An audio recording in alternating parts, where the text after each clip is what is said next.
Hello Jain दोस्तों, एक बार फिर से आप सभी का स्वागत करता हूं अपने यूट्यूब चैनल ज्ञान एग्जाम प्रिपरेशन में। तो दोस्तों, रेलवे की तरफ से एक नया नोटिफिकेशन आपका आ चुका है, जो कि रेलवे एनटीपीसी में CVT 2 में परसेंटाइल मेथड से नॉर्मलाइज कैसे होगा। इस वीडियो में आपको डिटेल से बतवाने वाला हूं कि परसेंटाइल मेथड क्या है और पिछली बार जो नॉर्मलाइजेशन था उसका मेथड क्या था। ठीक है, इस बार जो रेलवे ने नोटिफिकेशन जारी किया है उसमें परसेंटाइल मेथड से आपको नॉर्मलाइजेशन होने वाला है।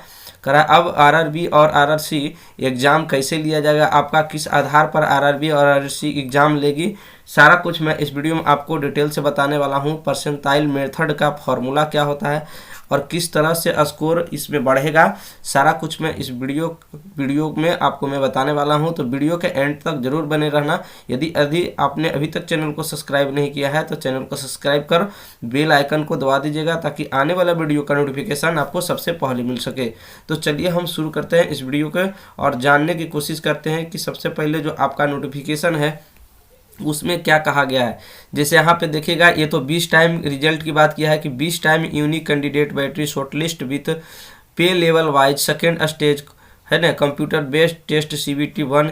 ये आपका 20 टाइम जो रिजल्ट आपको देना है आपको यूनिक कैंडिडेट का, वो जारी किया जाएगा। आपका वो शर्तें आपकी मान ली गई है। और कहा गया the candidate already announced qualified will be continue to remain qualified. ठीक है, यहाँ पे देखिए आपका जो कहा गया है, यहाँ पे देखिएगा RRB wise second stage CVT for each pay level with all candidates on one RRB government in single shift which should be elimination normalisation. ठीक है, अब जो आपका एग्जाम जो होगा आपका सिंगल शिफ्ट में होगा। सिंगल शिफ्ट में आपको लिया जाएगा। करा wherever single shift is not possible because of capacity है ना consistence of otherwise percentile based normalisation will be done. ठीक है, आपका किस मेथड से परसेंटाइल होगा, आपका जो नॉर्मलाइज होगा आपको परसेंटाइल मेथड से आपको नॉर्मलाइजेशन होने वाला है। और किस तरह से नॉर्मलाइजेशन होगा सारा कुछ मैं इस वीडियो में आपको बताने वाला हूँ। और यहाँ पर देखिए RRC wise CVT will be held for level 1 also. Maximum available capacity is the requirement to be used to significantly reduce on the number of seats involved for the each RRC and to speed up the examination process. ठीक है, आपका जो है RRB जो है सभी अपना अपना आरआरबी जो जोन है सभी अपना अपना एग्जाम, जैसे एक कोई जोन में 9 लाख फार्म भरा गया है 9 लाख कैंडिडेट का, तो 9 लाख कैंडिडेट का प्रयास करेगी कि अधिक से अधिक 9 लाख कैंडिडेट का एग्जाम है जो एक ही शिफ्ट में आपको लिया जा सके, ताकि है जो नॉर्मलाइजेशन का जो नंबर है उस पर कोई खास असर नहीं पड़े। ऐसा सारा कुछ इसमें इन्वॉल्व किया गया है। यहाँ पर देखिए percentile based normalisation which is the simple and the easy understand will be used wherever the number of seats involved are in more than one। ये जो परसेंटाइल मेथड है बहुत सारे एग्जाम में आपको उपयोग किया जा रहा है। इसी से आपका है जो आपका नॉर्मलाइजेशन किया जाएगा। और मेडिकल टेस्ट के बारे में भी आपको कुछ यहाँ पे आया है जो लेवल वाइज के आधार पर होगी। अब हम समझते हैं कि यहाँ जो है आपका जो रिवाइज जो रिजल्ट है आपका पे लेवल का कब आ सकता है, तो यहाँ पे आपको दिया गया है कि फर्स्ट वीक अप्रैल 2022। ठीक है, अप्रैल के 2022 के फर्स्ट वीक तक आपको है जो आपका रिवाइज रिजल्ट आ सकता है। ठीक है, और आगे हम बात करते हैं कि किस तरह से परसेंटाइल मेथड आपको जो काम करता है और किस तरह से है जो कितना नंबर आपका किस तरह आधार पर बढ़ेगा। देखिए, सबसे पहले मैं बताना चाहूँगा कि यहाँ पे जैसे मान लिया जाए कि 2 शिफ्ट में आपका एग्जाम हुआ, शिफ्ट 1 और शिफ्ट 2 में एग्जाम हुआ। मान लेते हैं कि कोई लड़का है यहाँ पे 90 स्कोर करता है। ठीक है, जैसे एक शिफ्ट का एग्जाम हुआ, ठीक है, एक शिफ्ट में एग्जाम हुआ तो सारे एक शिफ्ट में जितने भी कैंडिडेट ने एग्जाम दिया तो सबसे हाईएस्ट नंबर यदि मान लेते हैं 90 रहा, किसी स्टूडेंट का सबसे हाईएस्ट नंबर 90 रहा, तो सबसे हाईएस्ट नंबर यदि 90 है तो उसके परसेंटाइल पर, यानी इस शिफ्ट का वो टॉप पर है। ठीक है, तो टॉप पर है तो परसेंटाइल जो मेथड है आपका इस आधार पर होता है 90। ठीक है, जितना नंबर का है वो लाया है 90 और बटा में आपका जो है हाईएस्ट जो नंबर गया है वो 90 लिखेंगे और परसेंटाइल है तो यह इसे हम 100 से गुना करेंगे। यानी जो टॉप पर जो स्टूडेंट है वो 100% परसेंटाइल लेकर आया। कितना परसेंट? 100%। यदि किसी कैंडिडेट का 99% भी परसेंटाइल आपका है तो उसका रिजल्ट नहीं भी हो सकता है, क्योंकि 1% जो आपका है हो सकता है यदि उसके पास यदि 100 सीटें खाली है, 100 सीट में हो सकता है 1% स्टूडेंट में ही उसका 100 सीट आपका फुल हो जाए, तो आपका 90% परसेंटाइज आने के बाद भी आपका रिजल्ट नहीं हो सकता, आपका रिजल्ट पोस्टपोन्ड हो सकता है।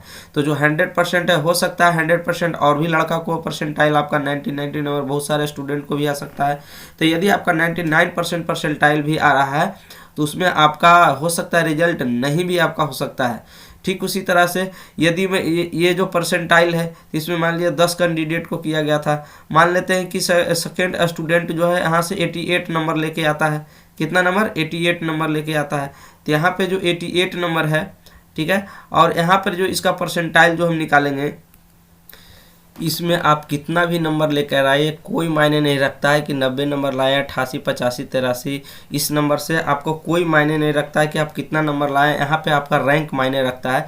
जैसे मैंने कोई 10 लड़कों का यदि हमने लिस्ट बनाया है, 10 लड़कों का यदि मैंने परसेंटाइल निकालना शुरू किया है, तो पहला का परसेंटाइल यदि 100% है, तो सेकेंड कैंडिडेट का टोटल 10 स्टूडेंट जैसे मिला है, तो सेकेंड कैंडिडेट में जैसे 88 नंबर लेके आया है, तो इससे मतलब नहीं है आपका कितने कैंडिडेट बच गए, तो 9 कैंडिडेट बच गए। ठीक है, टोटल कैंडिडेट कितने में, तो 10 में।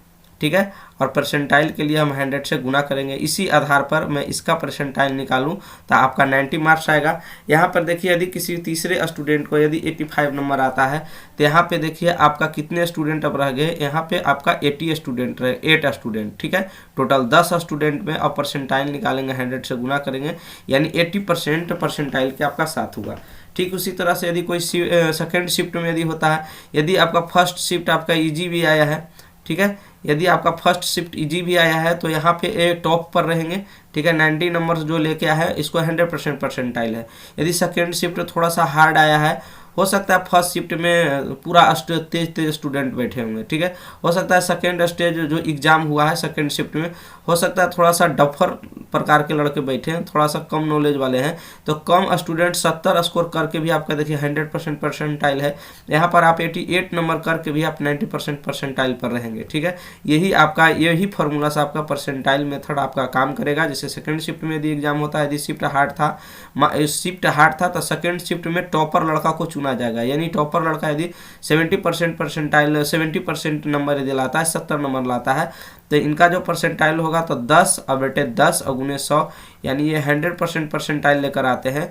यदि दूसरे कैंडिडेट को बात करते हैं, यदि 10 कैंडिडेट टोटल एग्जाम देते हैं, तो दूसरे कैंडिडेट को अब कितना कैंडिडेट बच गए, तो 9 कैंडिडेट, तो 9 बटा कितना हो जाएगा टोटल स्टूडेंट, और परसेंटाइल के लिए 100 से गुना करेंगे, यानी 90 नंबर हो जाएगा।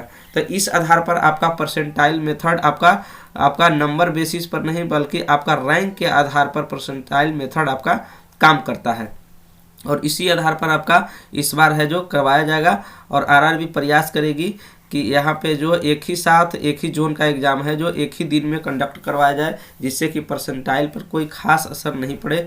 और कुछ क्या है इसमें हम जानने का प्रयास करते हैं। जैसे कि मान लिया जाए सभी जोन है, लगभग 15-16 जो जोन है आपका, मध्य रेलवे, पूर्व तटीय मध्य रेलवे, इसी प्रकार से बहुत सारे आपका जोन है।